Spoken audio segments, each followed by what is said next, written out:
ಆಯ್ಕೆ ಮಾಡಿದ್ದಾರೆ. ಈಗಾಗಲೇ ನಾವು ಸಂಘಟನೆಯನ್ನು ಸಹ ಚುರುಕುಗೊಳಿಸುವಂಥ ದೃಷ್ಟಿಯಿಂದ ಇವತ್ತು ಪ್ರತಿ ವಾರ್ಡ್ನಲ್ಲಿ ಕಮಿಟಿಗಳನ್ನು ನೇಮಕ ಮಾಡೋದಾಗಲಿ, ತಾಲೂಕು ಕಮಿಟಿಗಳನ್ನಾಗಲಿ, ಜಿಲ್ಲಾ ಕಮಿಟಿಗಳನ್ನಾಗಲಿ ಶೀಘ್ರದಲ್ಲೇ ನೂತನವಾಗಿ ಎಲ್ಲವನ್ನೂ ಮತ್ತೆ ನೇಮಕ ಮಾಡೋದ್ರ ಜೊತೆಗೆ ಇವತ್ತು ಸ್ಥಳೀಯವಾಗಿ ಹುಬ್ಬಳ್ಳಿಯ ಅನೇಕ ಸಮಸ್ಯೆಗಳನ್ನು ಕೈಗೆತ್ತಿಕೊಂಡು ಈ ಸಂದರ್ಭದಲ್ಲಿ ಹೇಳ್ತಾ, ಈ ಹಿಂದೆ ನಮ್ಮ ಸರ್ಕಾರ ಇದ್ದಾಗ ಸನ್ಮಾನ್ಯ ಕುಮಾರಸ್ವಾಮಿ ಅನೇಕ ಉದ್ಯೋಗಗಳನ್ನು ಕೊಟ್ಟರು. ಇವತ್ತು ನಮ್ಮ ಧಾರವಾಡ ಜಿಲ್ಲೆಗೆ ಹೈಕೋರ್ಟನ್ನು ಕೊಟ್ಟರು, ಕಾನೂನು ವಿಶ್ವವಿದ್ಯಾಲಯವನ್ನು ಕೊಟ್ಟರು, ಬೆಳಗಾವಿ ಅಧಿವೇಶನ ಮಾಡಿ ಅಲ್ಲಿ ವಿಕಾಸಸೌಧವನ್ನು ನಿರ್ಮಾಣ ಮಾಡುವಂತೆ ಮಾಡಿದರು, ಸುವರ್ಣಸೌಧವನ್ನು ಮಾಡಿದರು. ಇವತ್ತು ಈ ಒಂದು ಸರ್ಕಾರ 2.5 ವರ್ಷ ಆಯಿತು, ಯಾವ ಕೆಲಸಗಳು ಇಲ್ಲ ಅನ್ನೋದಾಗಿದೆ. ಇವೆಲ್ಲವೂ ನಾವು ಖಂಡಿಸ್ತಾ ಇದ್ದೇವೆ.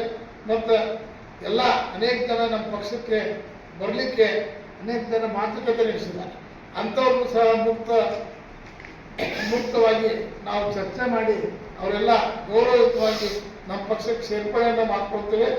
ಏನು ಬರುವಂಥ ಏಪ್ರಿಲ್ ತಿಂಗಳಲ್ಲಿ ಸನ್ಮಾನ್ಯ ನಿಖಿಲ್ ಕುಮಾರಸ್ವಾಮಿ ಅವರು ಸಹ ಶೀಘ್ರದಲ್ಲಿ ಧಾರವಾಡ ಜಿಲ್ಲೆಗೆ ಭೇಟಿ ನೀಡಿ ಆ ಜಿಲ್ಲೆಯ ಸಮಾವೇಶದ ರೂಪುರೇಷೆಗಳನ್ನು ಅವರ ಮಾರ್ಗದರ್ಶನದಲ್ಲಿ ಮಾಡ್ತಕ್ಕಂಥ ವ್ಯವಸ್ಥೆ ಇದೆ.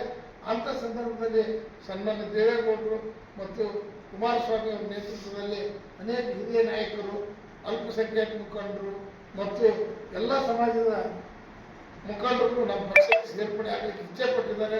ಅವರೆಲ್ಲ ಮಾತುಕತೆ ನಡೆದಿದ್ದಾವೆ. ಅವರೆಲ್ಲರೂ ನಾವು ಸೇರಿಸಿಕೊಳ್ಳುವಂಥ ವ್ಯವಸ್ಥೆಯನ್ನು ನಾವು ಮಾಡ್ತೇವೆ.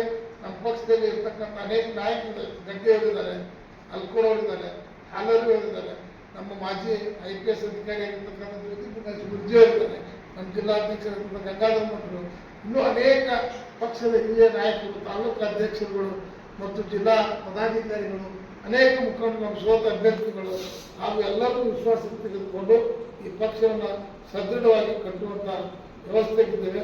ಅದಕ್ಕೆ ನಾವೆಲ್ಲ ಪತ್ರಿಕಾ ಮಾಧ್ಯಮದವರು ನಮಗೆ ಸಹಕಾರ ಮಾಡಬೇಕು ಮತ್ತು ನಮ್ಮ ಸಲಹೆ ಸೂಚನೆಗಳನ್ನು ನೀಡಬೇಕು ಅಂತೇಳಿ ಈ ಸಂದರ್ಭದಲ್ಲಿ ಹೇಳ್ತೇನೆ.